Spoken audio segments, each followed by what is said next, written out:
तत्परम्पर्यय विद्महे ज्ञानलिङ्गेश्वराय धीमहि तन्नो गुरुः प्रचोदयात्। ओम योग महर्षि डॉक्टर स्वामी गीतानंद गिरि गुरु महाराज की जय।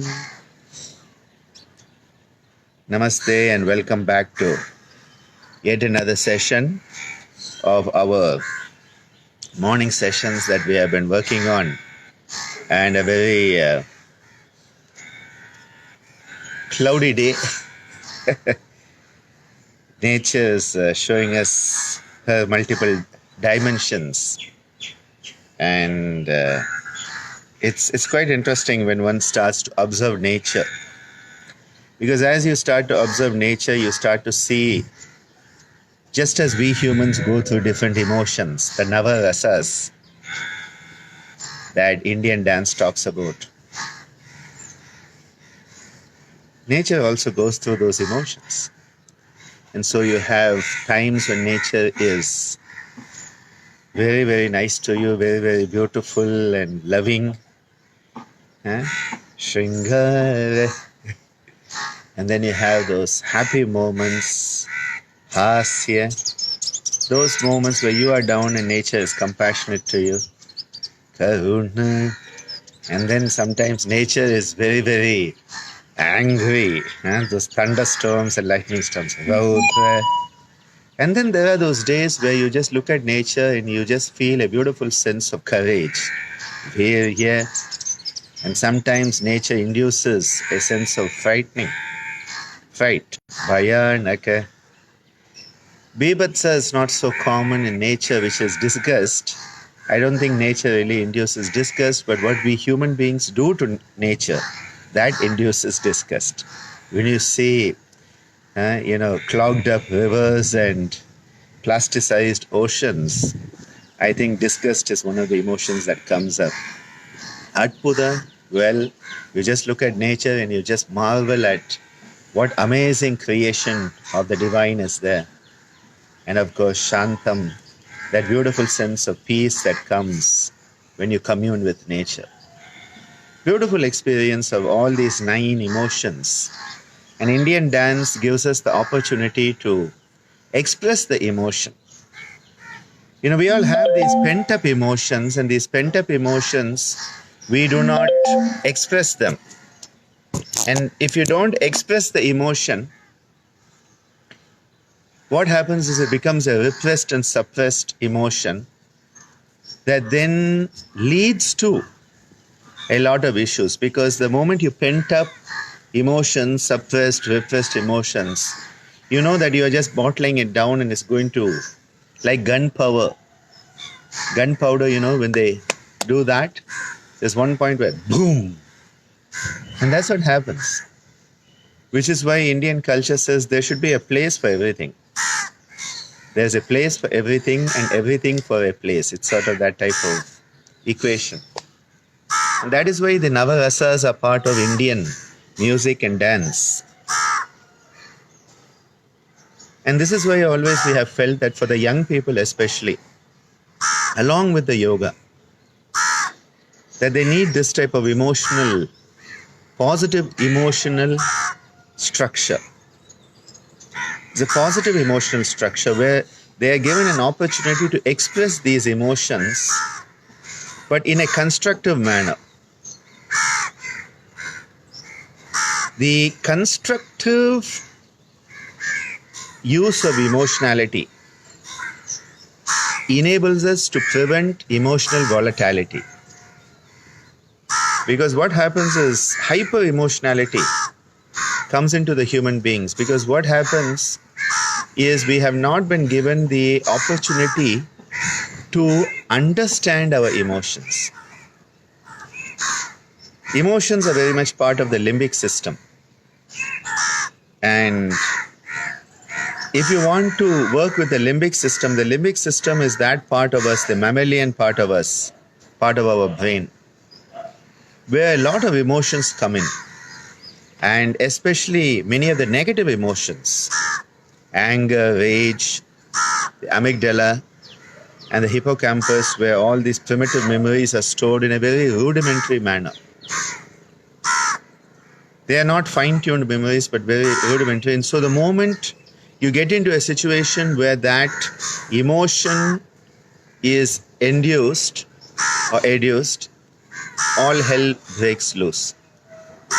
And what happens is, because people don't understand, you have this end of the spectrum, which is total lack of emotion, but actually there's a lot of pent-up stuff, and the other, which is hyper emotionality, because they don't know how to deal with it. So you have this whole spectrum. And yoga is all about balance. Yoga is all about the middle path, yukta. As the Bhagavad Gita tells us, there has to be moderation in everything. And that yoga, which is the moderation in everything, enables all suffering to be destroyed. A very beautiful verse that Krishna tells us. Yukta hara viharasya, yukta cheshtasya karmasu, yukta swapna babodasya, yogo bhavati dukkha ha. Yukta is the word he uses. It means that moderate middle path where there is a sense of integrity. Yukta means that which has integrity, and integration is always at the middle path. Integration is not at the extremes. The extremes have gone away from integration. They have disintegrated. So integrity and yukta is always the golden mean, and that is why yoga has to always bring us towards that midline of balance. That is the same thing we want with the emotionality here. Because as Krishna says, too much of anything or too less of anything is not going to help us. And that is why it is important that in our eating, in our sleeping, in our recreation, in our activity, in everything there has to be that sense of moderateness, of an integrative, cohesive nature. And if that is there, the yoga which is of that nature destroys dukkha ha. Ha means to destroy. And the dukkha, all the painful suffering is destroyed. Because what is happening if you are either on this extreme or that extreme? And yesterday one of my students was telling me, because I was talking about people being nice to me, and they wrote back saying, how can people not be nice to you when you are so nice to people and you are so lovable, so they will all love you? And the person then went on to say, even people who don't like you actually like you, and because they don't know what to do with that like, they express it as a unlike. And it was a very interesting lesson for me, because this student of mine was expressing about how at some institution in Bangalore that there was somebody talking bad about me. Now, who cares what people think or talk or do? That's their business, not mine. And if they decide to use me as the object of their thinking, thought and action, well, good for them. That's all I can say. What do I care about what they think about me? If I have an issue with myself, I have to deal with it. You're never going to have everybody liking you, okay? I used to think about that with Sachin Tendulkar, our cricket star. And I used to wonder, how is it there are people who don't like him? Such a great man. Same thing with Abdul Kalam, the great president of India, who was such an amazing human being, a real yogi. And there were still people, detractors for him, who didn't like him. And so I'm like, if even people like Abdul Kalam and Sachin Tendulkar, even Gandhi or Mandela, these great people, not everybody liked them. So why are you worried about people liking you? But what was interesting, the lesson which I got yesterday from this student of mine is that they were able to understand that in those people not liking me was actually a sense of they liked what I was, and they were jealous of what I was, and so it became an unlike. It was a very interesting phenomenon which I have known in the back of my mind, but it was an interesting way that it was put out. So both like and dislike, raga and dvesha, they pull us away from our sense of balance. So you like something too much, and so there's a certain emotion. You dislike it, so there's another emotion. But all of it is emotion, and emotion is always going to pull you away from a sense of serenity and calmness. And that is why it is important that one has a sense of higher balance from the cortex. And that is why you don't want the reptilian, which is no emotion, and you don't want the mammalian, which is all emotion, but you want balanced emotion, which is human. I wish we human beings had balanced emotions. That's the master plan. But by the time the plan came down into our system, I think there was some corruption along the line. You know, it is like I was watching some people washing an area with disinfectant the other day. And as we walked through that area, there was no chemical smell at all. It was pure water. And I was just thinking about it. I was like, most probably at the highest level, they said, you have to take 100 liters of water, and in 100 liters of water, this much of this chemical disinfectant has to be put. And then at level 1 of supervisor, they said, if I don't put a little bit, it's not going to matter. Level 2, if I don't put a little bit, it's not going to matter. And by the time it came down to level 6 or 7, all that was put on that floor was water, and there was no chemical disinfectant at all. This is what happens with buildings in India. You have to be very careful, because there's a certain ratio, something like, I think 5:1 or something, that cement and sand. So the thing is that if you have one amount of one certain measure of cement, you have 4 or 5 of sand. And so the top level guy, who is in charge of the building, says, okay, it is 5:1, or say 4:1, let's make it very strong, 4:1. And so he says, well, I need to make some money, so let's make it 5:1, a bit more sand, and I make some money on it. The next level engineer says, well, no one's going to know the difference if I make it 6:1. The next guy, 7:1. And then by the time the building gets built, it's all sand and no cement. One has to be very careful about this. So similarly, the master plan was that we shouldn't be an unemotional reptile, and we should not be a hyper-emotional mammal. We need to be an emotionally balanced human being, which means that we can use our emotions in a positive way. That is what Pratipaksha Bhavanam of Patanjali is all about, using emotions in a positive way. So this limbic system, if you want to work on it, one of the ways you can work on it is by the use of the Pranava Omkara.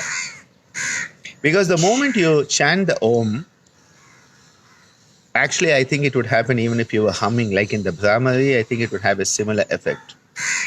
Because the 48 days we were doing the Brahmari morning and night, seriously, I would say that I felt I was much more balanced than I am these days that we are not doing it.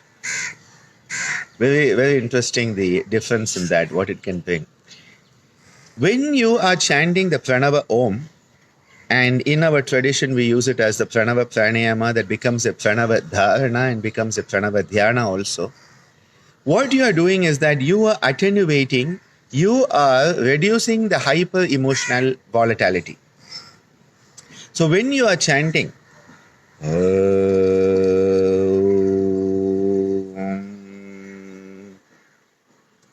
and we build it up, we go through the Akara, Ukara, Makara.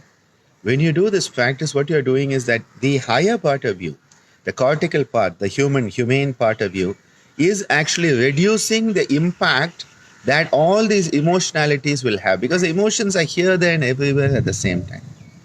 So let's do this for a few rounds. What we'll do is, first we'll do a bit of stretching with the Om. We'll do 3 rounds of that, 3 rounds of the Namah Shivaya, and 3 rounds of the Guruve Sharanam. And then we will go into the use of this Pranayama, and hopefully let it become a Pranava Dharana and Pranava Dhyana as we go on. Breathing out, breathing in and stretching out.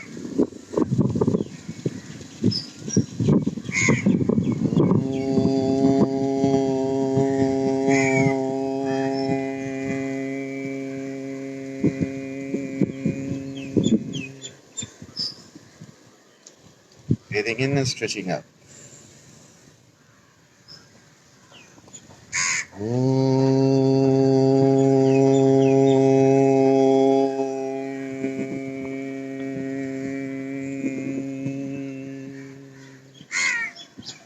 Breathing in and stretching out.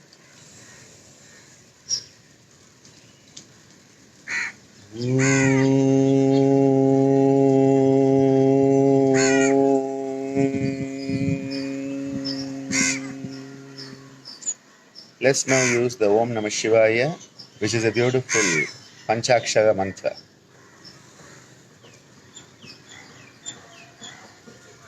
Om Namah Shivaya.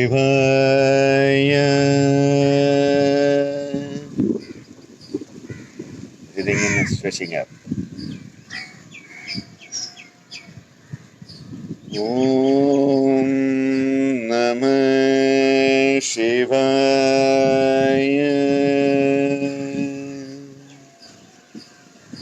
Breathing in and stretching up. Om Namah Shivaya.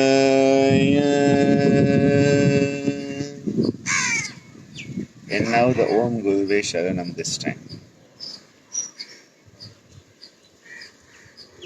Om Guruve Sharanam. Once more, breathing in, stretching up. Om Guruve Sharanam.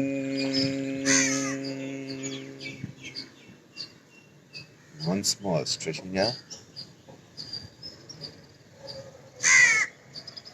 Om Guruve Sharanam.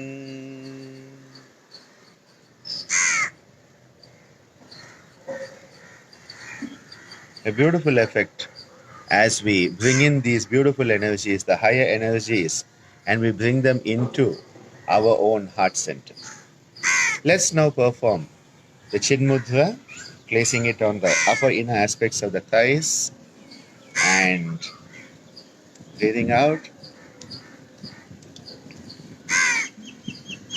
breathing in, low chest.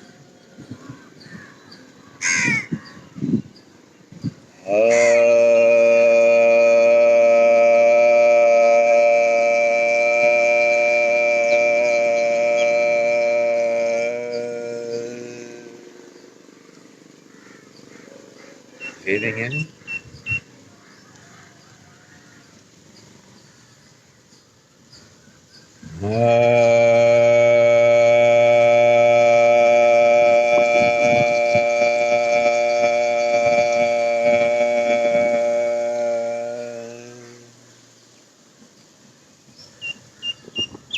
Breathing in once more, low chest.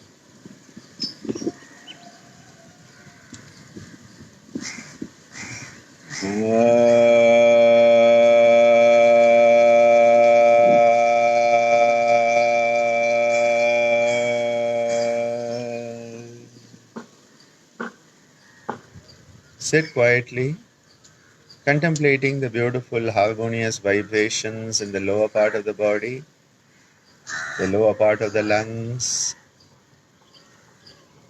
vitalizing the whole of the Sthula Sharira, the gross body, and dealing with the reptilian part of our brain, the spinal cord and the brain stem, that primitive part of our nervous system. Visualize the beautiful sound of A, the Akara Nada, the foundational sound on which all other communication can be built. The A is the beginning of all language, all communication. As I said in the Tirukkural of Tiruvalluvar, Agara Mudala Ezhuthellam Adi Bhagavan Mudattrai Ulagu, that Akara is that beautiful sound of the A, that is the foundation of everything, just as the divine is the foundation of the manifest universe. Now performing the Chin Mudra and bringing the Chin Mudra onto the upper inner aspects of the thighs, focusing on the mid chest now. Breathing in.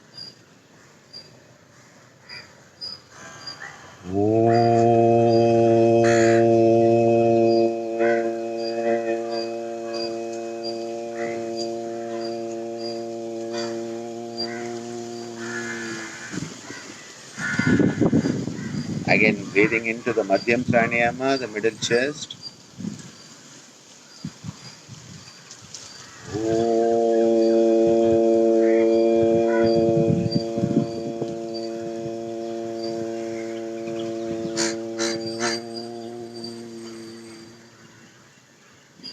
Once more, a deep Madhyam Pranayama into the middle chest.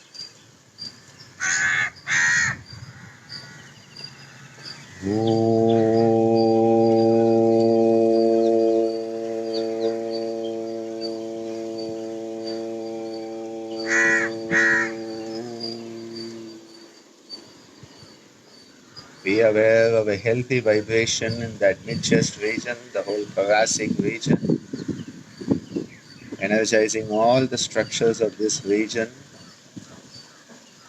working with the mammalian part of our nervous system, the limbic system, creating a beautiful sense of communication there,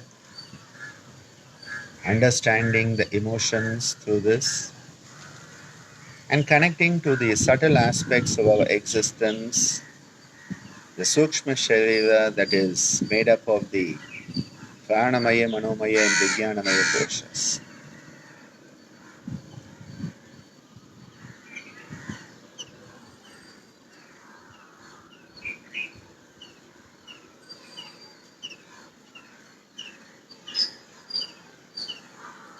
Visualize the beautiful sound of U, the Ukara, the U which is the condensation of the vibration into a Bindu so that manifestation can occur.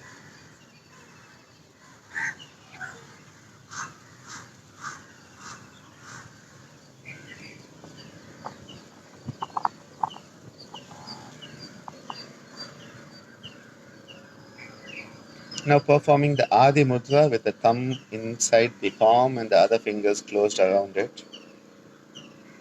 Focusing on the upper chest region, the Adhyam Pranayama, and the Makara Nada, the sound. Breathing in.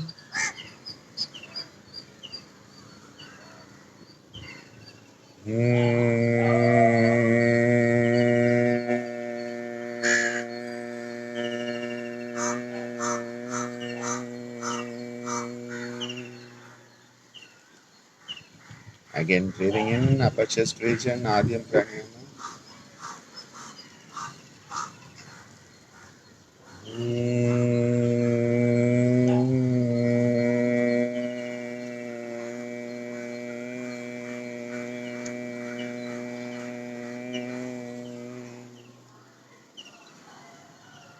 Very good.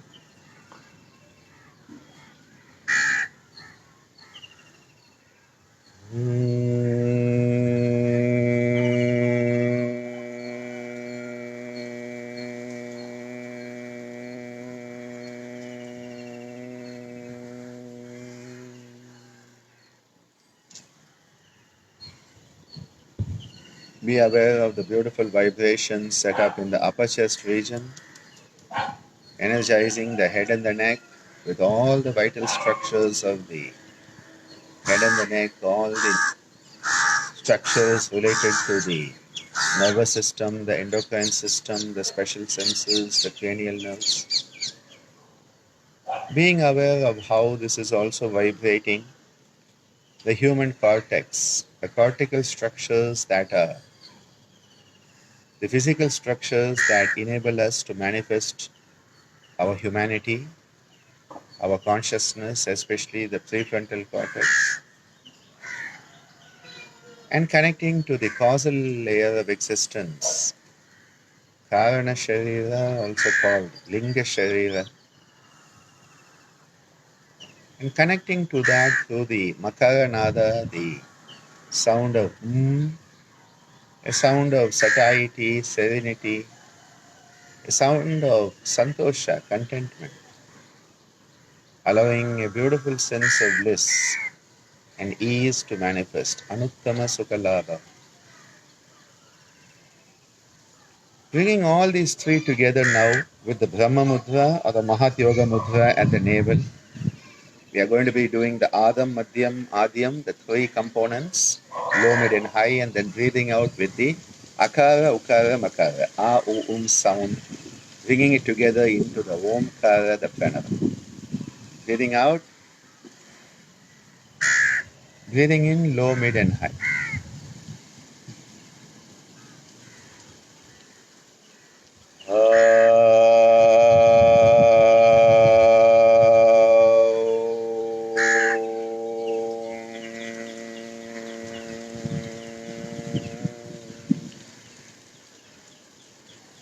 Breathing in, low, mid, high.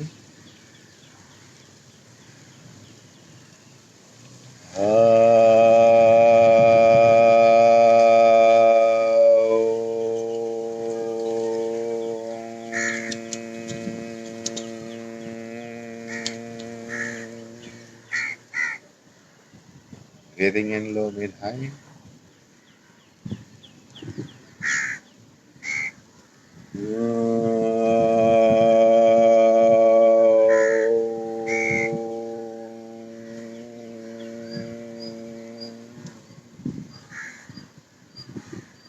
Let your hands come down to the thighs and just contemplate the beautiful vibrations through the lower, middle, and upper parts of the body. A unification, an integration, a cohesiveness, a coming together of all parts of your lungs, a coming together of the old reptilian, mammalian, and the new neocortical human part of our nervous system. A coming together, an integration, a reunion of the gross, subtle, and causal layers of our existence, the Sthula, Sukshma, and Karana, and all coming together in a beautiful sense of oneness, a universal oneness which is the Pranava, Tasya Vachakaha Pranava, as Maharishi Patanjali reminds us, enabling a beautiful sense of inner harmony, balance, and a sense of ease.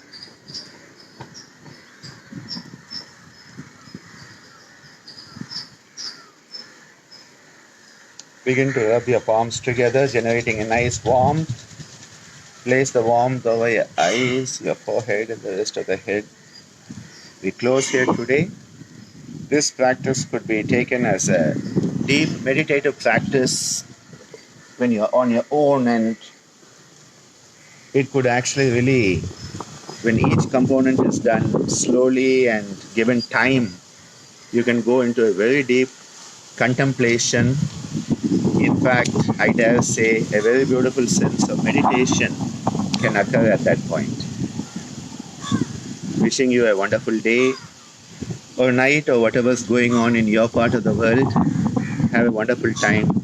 And just remember, when we connect to the source, when we connect to the universe, that Andam and us as a Pindam, we come together. The microcosm and the macrocosm come together. And that beautiful wisdom, as above, so below, as below, so above, well, it becomes a reality. And when you connect, there's only a sense of ease. It is only the disconnection that produces a sense of dis-ease. May you be at ease. May that sukham be part and parcel of you at all times. Thank you so much.